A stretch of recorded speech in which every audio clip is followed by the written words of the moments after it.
নমস্কার, আপনাদের সকলকে আমাদের চ্যানেলে স্বাগত জানাই।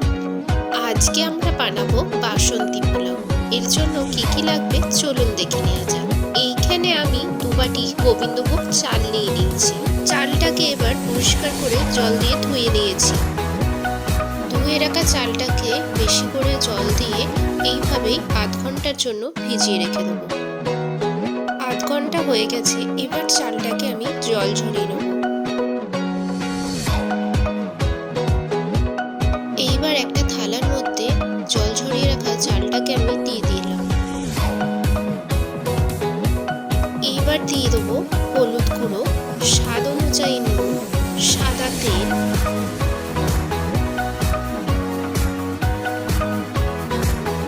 গরম মশলা গুঁড়ো, 1 চামচ ঘি।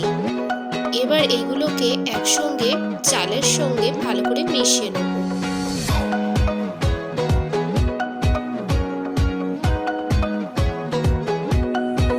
সবগুলো উপকরণ একসঙ্গে ভালো করে মিশিয়ে নেওয়া হয়ে গেলে চালটাকে এইভাবে মেলে আধ ঘন্টার জন্য রেখে দেব। এইবার আমরা নিয়ে নিয়েছি 2টো তেজপাতা, কাজু বাদাম আর কিশমিশ, আর নিয়ে নিয়েছি গোটা গরম মশলা। এবার কড়াইয়ে সাদা তেল গরম করতে দিয়ে দিয়েছি, তার মধ্যে দিয়ে দিলাম কাজু বাদাম এবং কিশমিশ। এটাকে হালকা লাল করে ভেজে তুলে নেব।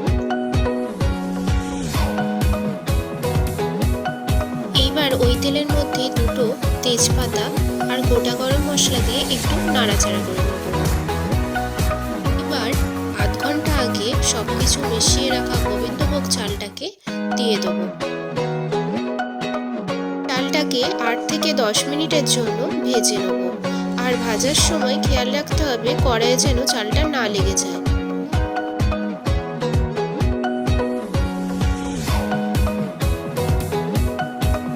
10 মিনিট হয়ে গেছে, চালটা ভালো করে ভাজা হয়ে গেছে।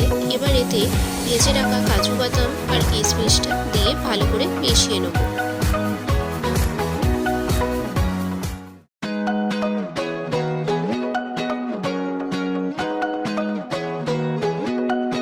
এবার আমি জল দিয়ে দেবো। এখানে আমি গরম জলের ব্যবহার করেছি।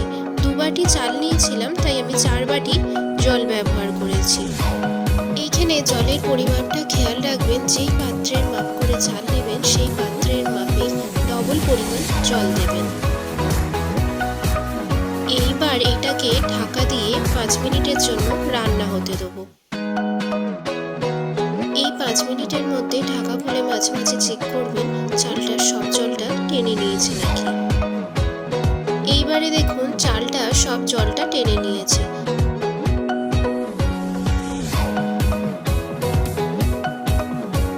এইবারে চিনিটা দিয়ে দেবো। আপনারা আপনাদের স্বাদ অনুযায়ী চিনি ব্যবহার করবেন। এখানে আমি হাফ বাটি চিনি ব্যবহার করেছি। এবারে দিয়ে দিয়েছি গরম মশলা গুঁড়ো আর ঘি। এইবার এইগুলোকে একসঙ্গে ভালো করে মিশিয়ে নেব।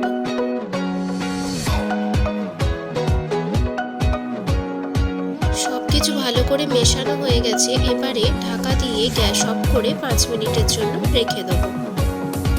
এইবার দেখুন আমাদের সুন্দর ঝরঝরে বাসন্তী পোলাও রেডি হয়ে গেছে। এই রেসিপিটা আপনাদের কেমন লাগলো আমাকে অবশ্যই জানাবেন। আর সবাই সুস্থ থাকবেন, ভালো থাকবেন। আজকের মতন টাটা।